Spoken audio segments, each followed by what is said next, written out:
Well, I wanted to initiate with a renowned game called Duke Nukem 3D. It was an incredibly successful shooter that emerged during the era of Doom's popularity. Although the graphics may not have looked much better than the same Doom, nevertheless it was definitely a hit, and the game turned out to be really fan-oriented and diverse. But since this channel is primarily about weapons, let's talk about it. Duke Nukem had a lot of different guns, and some of them were quite interesting, but in my opinion, what really stood out was the shrink gun. So we've already seen rocket launchers, plasma guns, machine guns in different forms, but the diminishing weapon behaved completely differently.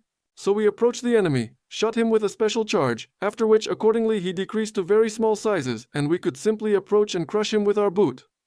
Even up to this day, such an idea still looks very original, and especially for a game from the early 90s, it appeared particularly fresh and cool. Thus, we could simply kill standard enemies with one blow. Moreover, in Duke Nukem, the shrink gun was not just a standard weapon that could be used to kill ordinary enemies, there was even such an interesting plot twist.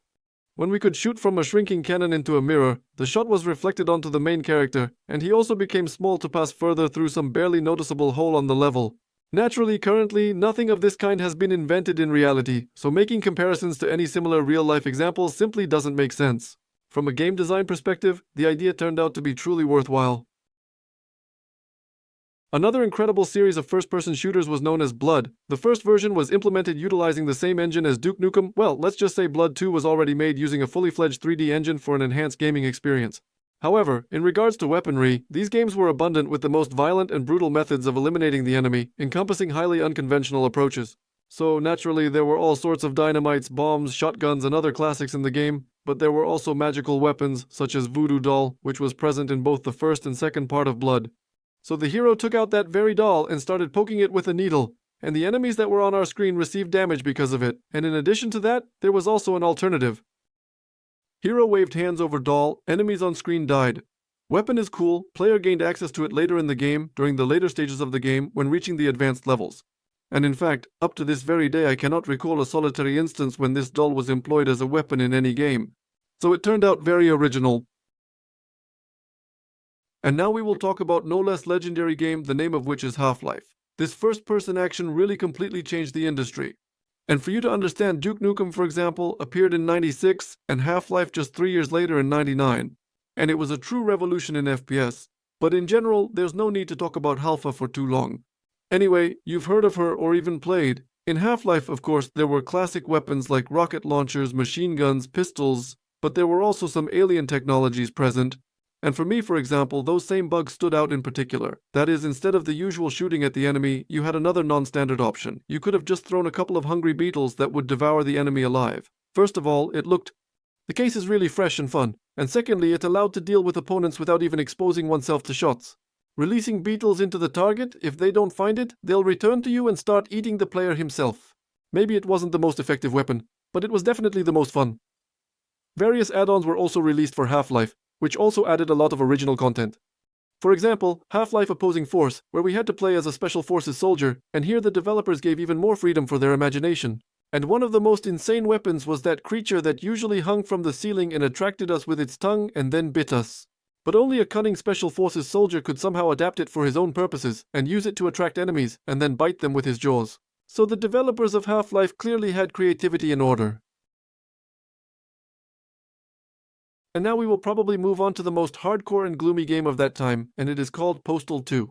If this game had been released in the modern world, it would probably have been banned and not published 10 times already, but in the early 2000s, when this game appeared, gaming was not yet so exclusively public and widely known. That is the reason why such stunning weapons could manifest in bed, such as, for instance, your very own penis.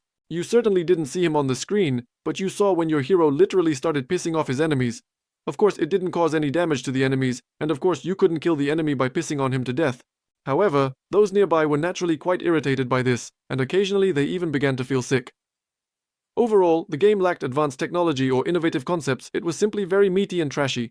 Although no, after all, perhaps there was one idea. For example, cats were constantly running in the game, but they existed not for fun, but it was actually a silencer for our weapons.